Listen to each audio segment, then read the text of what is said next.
بسم اللہ الرحمن الرحیم نحمدہ و نصلی علی رسولہ الکریم اما بعد۔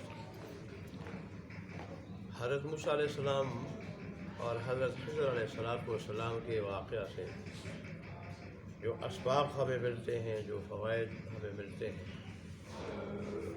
اور جو مسائل نکلتے ہیں تو غیر بڑے مفید ہیں، لیکن تقریباً وہ کوئی 49 فوائد کا ذکر کیا ہے تفسیر انوار البیان والے نے۔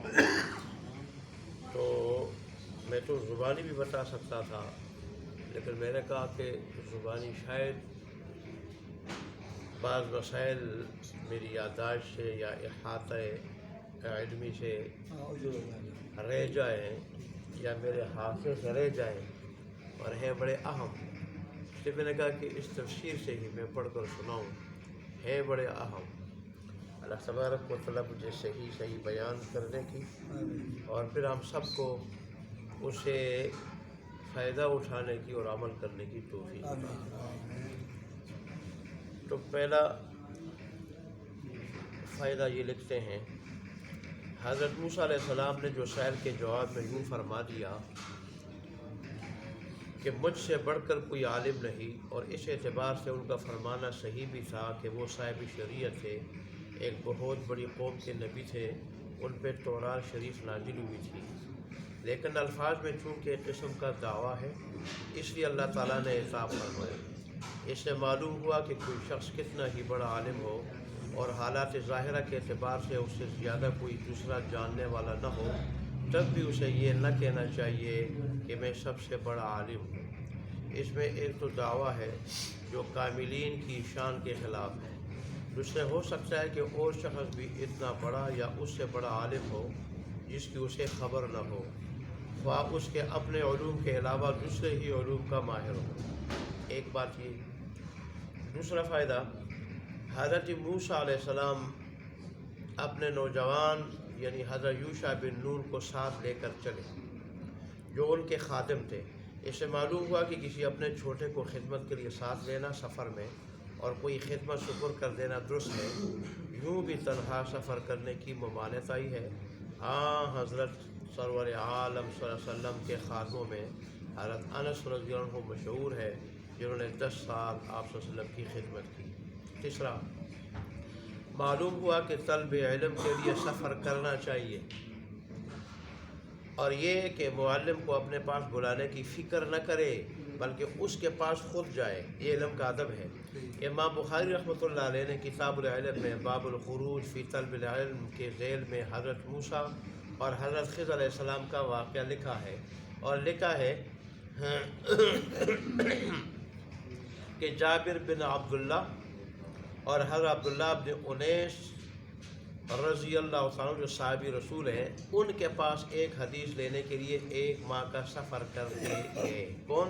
حضرت جابر رضی اللہ عنہ۔ کس کے پاس گئے؟ عبداللہ بن انیس رضی اللہ عنہ کے پاس، 1 مہینے کا سفر کرتے، اور ظاہر ہے اس وقت سفر بڑے مشکل ہوتے تھے۔ نمبر 4، چوتھا فائدہ، طلب علم کے لیے کوئی عمر مخصوص نہیں، وہ بچپن اور جوانی میں علم اچھی طرح حاصل ہوتا ہے، لیکن بڑھاپے میں بھی اس سے بے نیاز نہیں ہونا چاہیے۔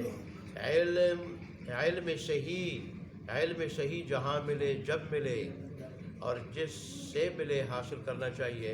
امام بخاری باب الاعتبار فی العلم والحکمت کے ذیل میں لکھتے ہیں کہ رسول اللہ صلی اللہ علیہ وسلم کے صحابہ نے بڑی عمریں ہو جانے کے بعد علم حاصل کیا ہے۔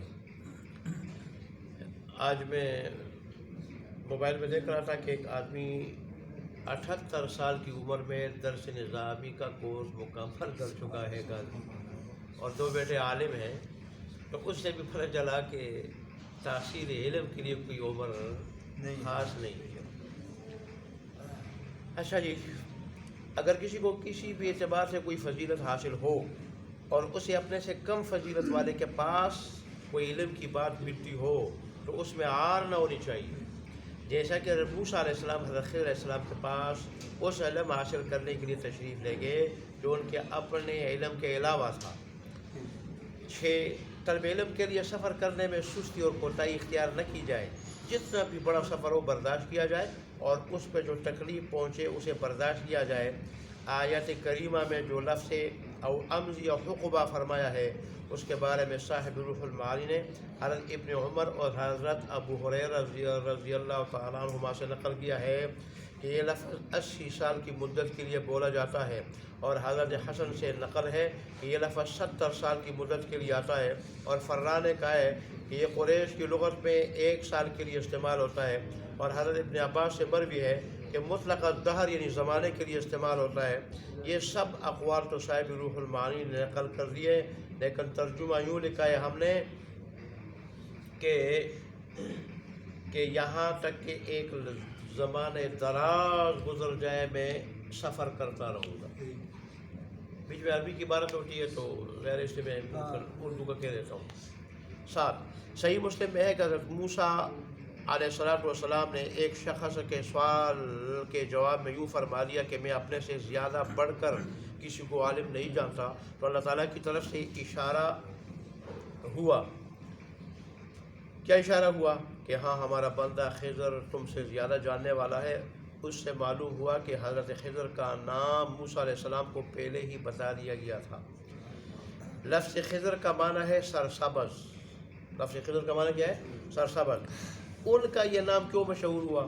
اس کے بارے میں رسول اللہ نے ارشاد فرمایا کہ ان کا نام خضر اس لیے رکھا گیا کہ وہ ایک جگہ بیٹھے جو خشک چٹیل میدان پڑی ہوئی تھی، وہ اس پر بیٹھ گئے تو ان کے پیچھے زمین پر سبزی نکل کر لہلہانے لگی۔ صحیح بخاری میں ہے یہ۔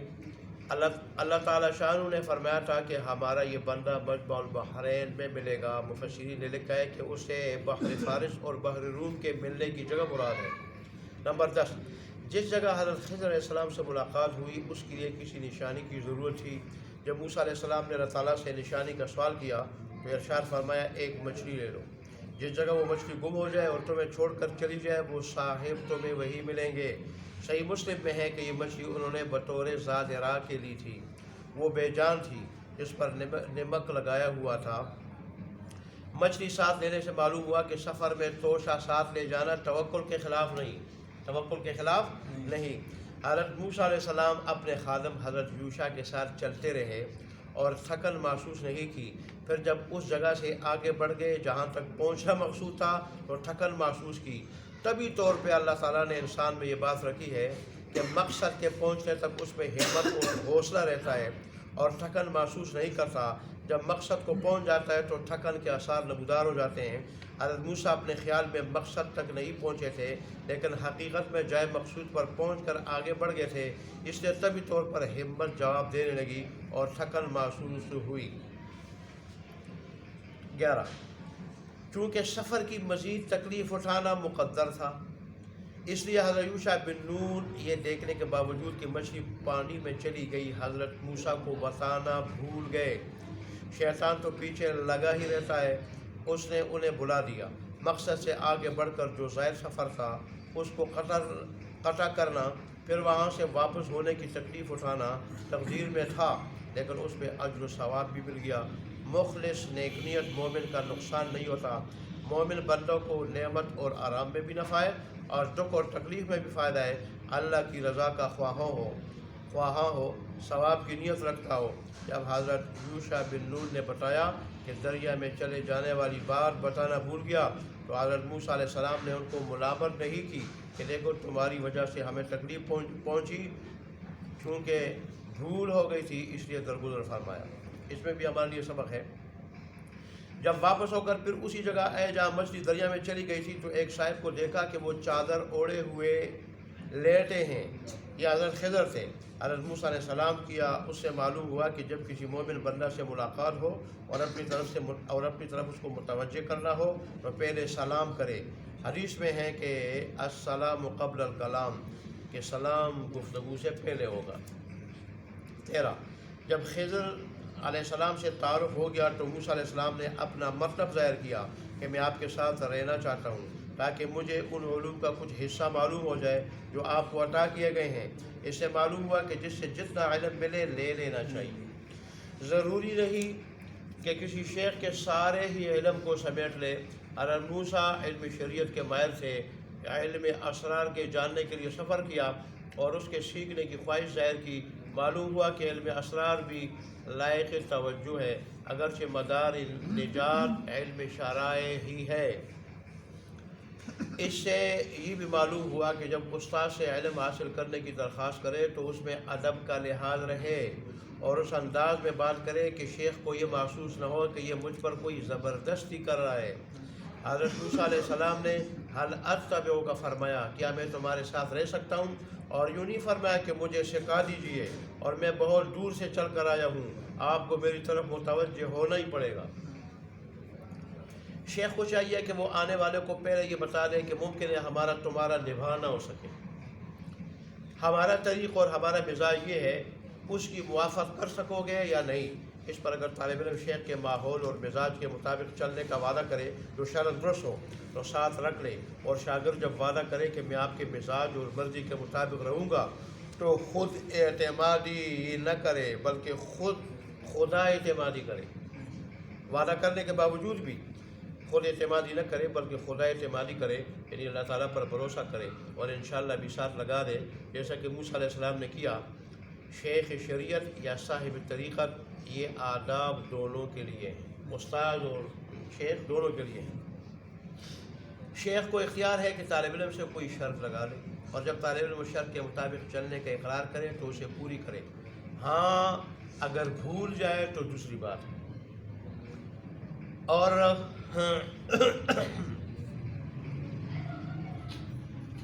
اور جب بھولنے سے کوئی خلاف ورزی ہو جائے تو عذر بیان کر دے اور مسامحت کی درخواست کر دے، جیسے کہ موسیٰ علیہ السلام نے کہا لا تؤاخذنی بما نسیت، میں بھول گیا تھا، میرا مواخذہ نہ فرمائیں۔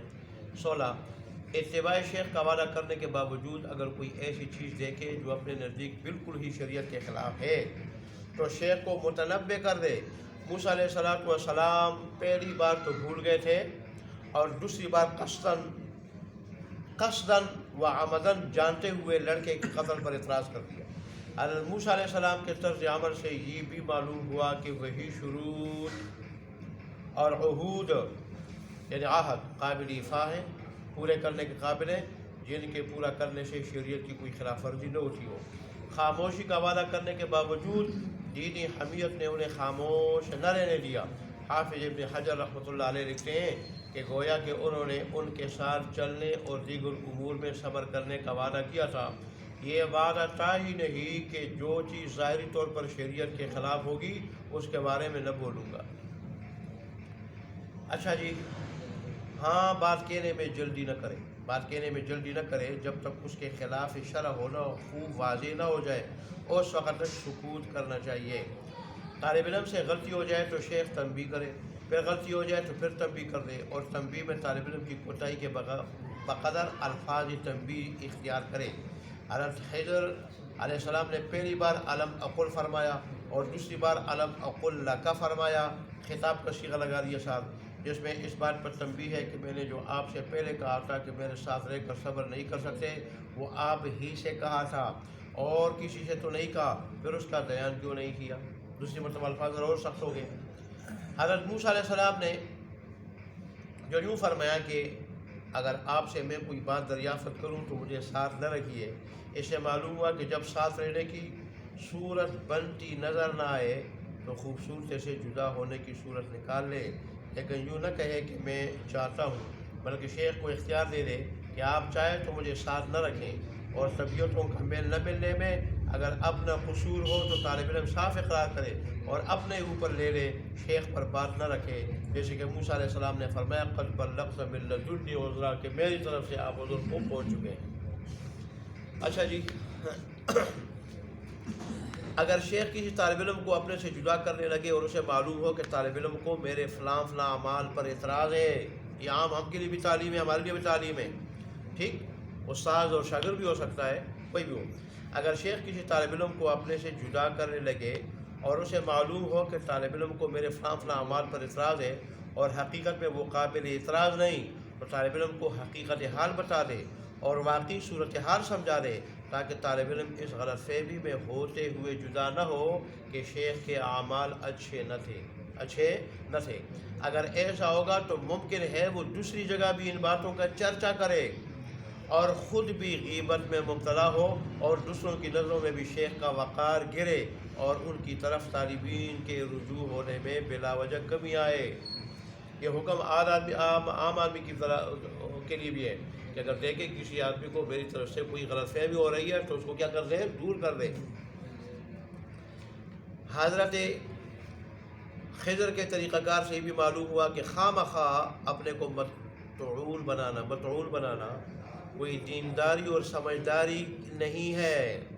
اپنی پوزیشن صاف رکھنی چاہیے۔ اگر کوئی شخص نادانی سے اس کے بارے میں کوئی ایسی بات کہے جس سے بدنامی ہوتی ہو تو اپنی صفائی دے دے۔ یہ بات کہہ کر گزر جانا کہ ہمارا کیا حرج ہے، فیما بیننا و بین اللہ، ہمارا حال ٹھیک ہے، یعنی اللہ اور ہمارا معاملہ اس میں ٹھیک ہے، ہمارا حال ٹھیک ہے۔ کوئی بدگمانی اور بد فہمی سے ہمیں کوئی کچھ کہتا ہے تو وہ ذمہ دار ہوگا۔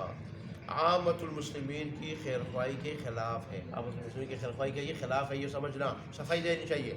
سب مسلمانوں کی خیر خواہی پیش نظر رہنی چاہیے، اپنا حال بھی درست ہو اور دوسروں کو بھی غیبت سے بچائے۔ اچھا آگے، استطعم اہلہا یعنی بستی والوں سے کھانا مانگا سے یہ معلوم ہوا کہ مجبوری کے وقت کسی سے کھانا طلب کرنا بھی جائز ہے، جیسے انہوں نے مانگا تھا۔ حضرت موسیٰ علیہ السلام نے جو یہ فرمایا کہ آپ چاہتے تو کچھ اجرت لے لیتے، اس سے معلوم ہوا کہ کسی عمل پر اجرت لینا بھی درست ہے۔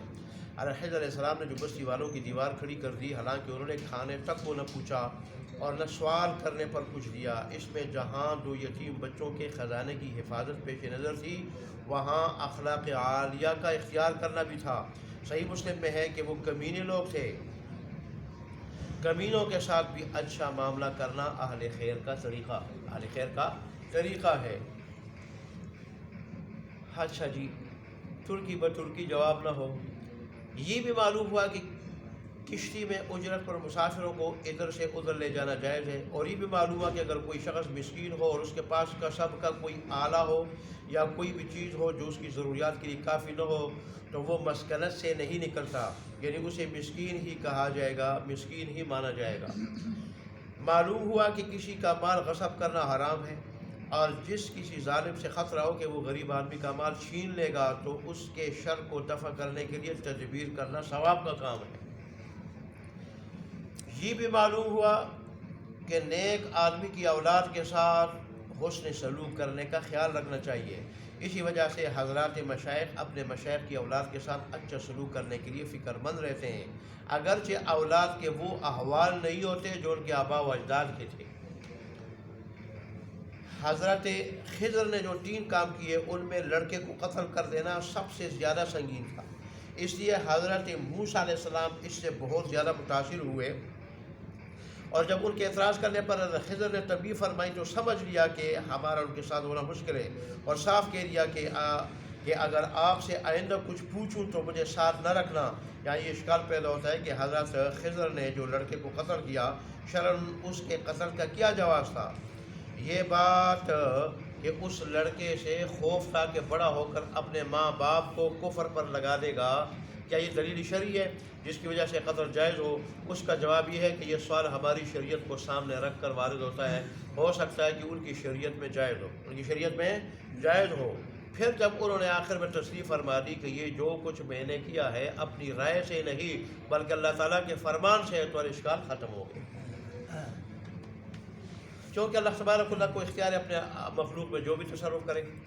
حضرت موسیٰ علیہ السلام نے جو یہ فرمایا کہ آپ نے ایک جان کو کسی جان کے عوض کے بغیر قتل کر دیا، اس سے معلوم ہوتا ہے کہ نابالغ کسی کو قتل کر دے تو اس سے قصاص واجب ہوتا ہے، حالانکہ نابالغ پر قصاص نہیں۔ علامہ نووی نے شرح مسلم میں لکھا ہے کہ یہ احتمال ہے کہ ان کی شریعت میں بچے پر بھی قصاص واجب ہوتا ہے، واجب ہوتا ہو حضرت موسیٰ علیہ السلام کی شریعت میں،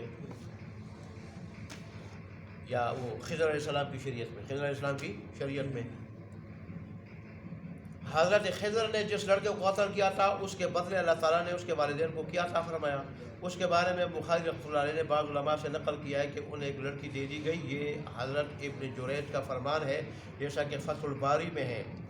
سنن نسائی میں نے بھی نقل کیا ہے کہ انہیں جو لڑکی عطا کی گئی تھی اس کے بطن سے ایک نبی کی ولادت ہوئی، اور ابن ابی حاتم نے نقل کیا ہے کہ اس نبی کا نام شمعون تھا، اور یہ وہی نبی تھے جو حضرت موسیٰ کے بعد مبعوث ہوئے، جن سے بنی اسرائیل نے درخواست کی تھی کہ اللہ تعالیٰ سے ہمارے لیے دعا کیجیے کہ ہمارے لیے ایک بادشاہ مقرر کر دے جس کے ساتھ مل کر ہم اللہ کے راستے میں جہاد کریں۔ اور ایک قول یہ نقل کیا ہے کہ وہ لڑکی 70 نبیوں کی ماں بنی۔ علم کے فوت ہو جانے پر افسوس کرنا اہل علم کی خاص شان ہے۔ علم کے فوت ہو جانے پر افسوس کرنا اہل علم کی خاص شان ہے۔ رسول اللہ صلی اللہ علیہ وسلم نے جب حضرت خضر علیہ السلام کی یہ بات نقل فرمائی کہ اب ہمارے اور تمہارے درمیان جدائی ہے، تو فرمایا یرحم اللہ موسیٰ لوددنا لو صبر حتى يقص علينا من امرهما، کہ اللہ تعالیٰ موسیٰ علیہ السلام پر، بخاری کے الفاظ ہیں، یعنی اللہ تعالیٰ موسیٰ علیہ السلام پر رحم فرمائے کہ انہوں نے تیسری بار بھی سوال کر ہی لیا جس کی وجہ سے جدا ہونے کی نوبت آ گئی، اگر صبر کر لیتے تو مزید باتیں بھی منقول ہوتی جو ہمیں بتا دی جاتی۔ اور صحیح مسلم میں ہے کہ موسیٰ علیہ السلام اگر صبر کر لیتے تو اور عجیب چیزیں دیکھتے، لیکن موسیٰ علیہ السلام اپنے صاحب یعنی حضرت خضر علیہ السلام سے سوال کرتے ہوئے شرما گئے، آگے سوال کرنے کو مناسب نہ جانا۔ 31 کافر کا ہدیہ قبول کرنا جائز ہے، جیسا کہ کشتی والوں کی پیشکش پر دونوں حضرات کشتی میں سوار ہو گئے اور بستی والوں سے کھانے کو